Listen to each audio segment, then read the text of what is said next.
Kisah nyata, belum lama. Ada orang tua itu kalau sholat di masjid di shaf pertama. Setiap sholat dia di shaf pertama.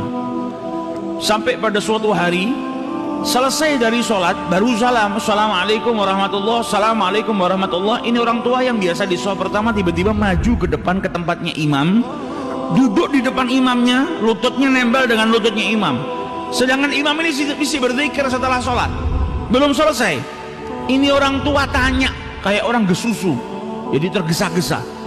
Ini orang tanya, ya imam, wahai imam, ajarkan aku sesuatu yang bermanfaat, yang bisa nanti masukkan aku ke dalam surganya Allah Subhanahu Wa Taala. Ajarkan aku apapun itu, sesuatu yang bermanfaat. Maka sang imam bingung, dia masih belum selesai berzikir kepada Allah. Ini orang tua ini tanya terus, ajarkan aku sesuatu. Maka sama imamnya dijawab. Qala Nabi sallallahu alaihi wasallam. Nabi sallallahu alaihi wasallam bersabda, kalimatan, ada dua kalimat, habibatan ilar rahman, sangat dicintai oleh yang maha pengasih lagi maha penyayang. Khafifatan ala lisan, ringan diucapkan di lisan itu. Thaqilatani fil mizan, akan tetapi kedua kalimat ini sangat berat di timbangannya Allah Subhanahu wa taala. Subhanallah wa bihamdihi subhanallahil azim. Kata orang tua tadi, ulang lagi, saya belum hafal. Diulang sama imam.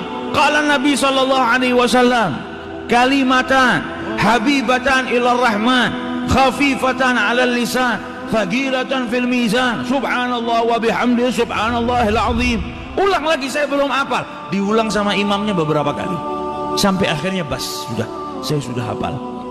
Mulai detik itu ucapannya Nabi Muhammad dibawa sama dia kemanapun, dimanapun dia berada, berjumpa dengan siapapun.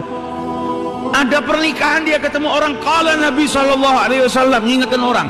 Ada dua kalimat dicintai sama Allah, ringan di lisan tapi berat di timbangan. Subhanallah wa bihamdi subhanallahil azim. Ketemu siapapun dia ucapkan, ketemu anaknya, ketemu tetangganya, ketemu sahabatnya, di masjid, di luar masjid, ada tamu ke rumahnya, selalu dia ulang-ulang kalimatan habibatan ilar rahman, terus diulang-ulang sampai akhirnya datang suatu ketika dia sakit, masuk rumah sakit tidak sadar, selama beberapa hari nggak sadar, koma. Sampai ketika keluarganya semua berkumpul, di saat dia dalam keadaan kritis, tiba-tiba yang sudah beberapa hari nggak buka matanya, tiba-tiba lelaki tua tadi membuka matanya. Maka keluarganya bahagia, nunggu ayahnya sudah koma dalam keadaan tidak sadar beberapa hari, tiba-tiba buka matanya. Dokternya pun gembira. Ketika dokternya hendak memeriksa si pasien tua tadi, dipegang sama yang tua tadi.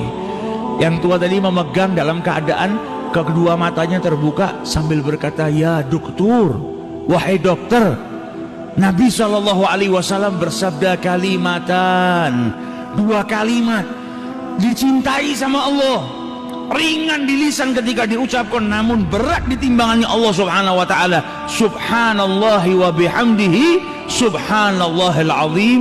Ketika itu meninggal dunia, meninggal dalam keadaan mengucap subhanallah wa bihamdihi subhanallahil azim. Mata ala husnil khatimah. Nah, ini kalau sudah dibiasakan, terbiasa. Kalau kita di setiap waktu senggang istighfar, waktu senggang sholawat, ya apa yang kita biasakan itu, insya Allah kita wafat dalam keadaan mengucap itu. Kalau terbiasanya malah ngomong kotor, ya akhirnya kita wafat juga dalam keadaan berbicara kotor. Wa'iyadzubillah. Sukanya ngerasain orang, akhirnya matinya dalam keadaan ngerasain orang. Sukanya ngadu domba, matinya dalam keadaan ngadu domba. Wa'iyadzubillah.